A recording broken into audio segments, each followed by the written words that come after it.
Je vous retrouve aujourd'hui pour le premier vlog de cette chaîne, un vlog qu'on pourrait appeler tout simplement « Je partage ma région ». En effet, vous avez été nombreux à me demander de filmer certains endroits de cette région que j'affectionne, tout particulièrement cette Bretagne que j'aime profondément et le Morbihan, cette région où je réside, évidemment, vous l'aurez bien compris. Je vais vous faire voyager aujourd'hui, je vais vous emmener dans cette petite ville qui compte moins de 4000 habitants, la ville de Locoing-le-Mindon et plus précisément la presqu'île du Verdon. Donc c'est parti, on y va.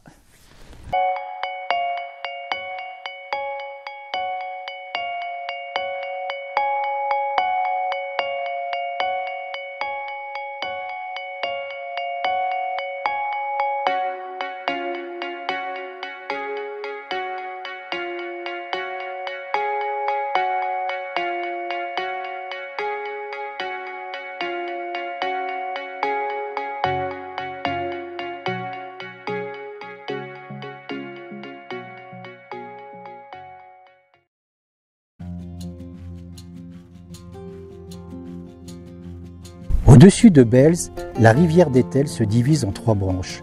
La branche de l'Est se nomme Ster-Saint-Yéhan, la rivière de Saint-Jean. La branche de l'Ouest s'appelle Ster-Nosteng, la rivière de Nostan. La branche du milieu, enfin, est celle de Ster-en-Istrec, la rivière de l'Huîtrière. Ce sont elles qui découpent Locoing-le-Mindon en presqu'îles. La branche de Nostan et celle de l'Huîtrière forment une presqu'île à la pointe de laquelle se trouve le village du Plec. Lors des grandes marées, celui-ci se retrouve parfois séparé des autres hameaux par une plage ou une grève inondée par les 2 bras de mer voisins. Après avoir traversé un décor forestier, en suivant la route des Huîtres, le promeneur trouve la pointe du Listrec sur sa gauche. Un joli panorama sur la pointe Corne et Port. En poursuivant vers la pointe du Verdon, il découvre entre les 2 bras de mer une colonne de granit cylindrique de 3 mètres de haut. Ce menhir christianisé est appelé Quenouille de Sainte-Brigitte, Kegil Brehet. Il est couronné d'une autre stèle plus petite appelée Gour et Brehet, le fuseau de Sainte-Brigitte. Sa face est sculptée d'un Christ en croix. Une chapelle du même nom se trouve au cœur du village du Plec. Toute petite, elle est dédiée au culte de Sainte-Brigitte. C'est sans doute à l'époque de sa construction au XVIIe siècle que le symbole païen à l'entrée de la presqu'île fut christianisé. Arrivé à la pointe du Verdon, le curieux veut admirer les découpes de la côte mendonaise et les nombreux piquets qui séparent les concessions ostréicoles. La presqu'île est en effet bordée de plusieurs chantiers qui représentent l'activité principale sur ce petit coin de paradis.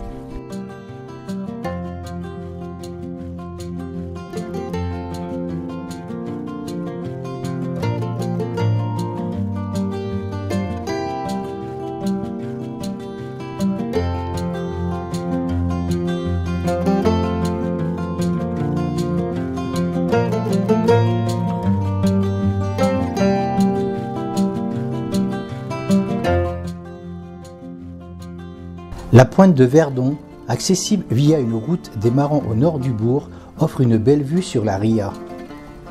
Autre endroit intéressant, la presqu'île de Locoal, un thé qui s'avance dans la Ria à l'ouest du bourg, qui compte quelques pointes offrant de belles vues sur la Ria d'Etel. La presqu'île est reliée au bourg par la chaussée de Pennepont, d'où on jouit d'une superbe vue sur les vasières du fond de la Ria. La pointe sud de la presqu'île, la pointe de la Forest, fut une cache du célèbre général chouan Georges Cadoudal.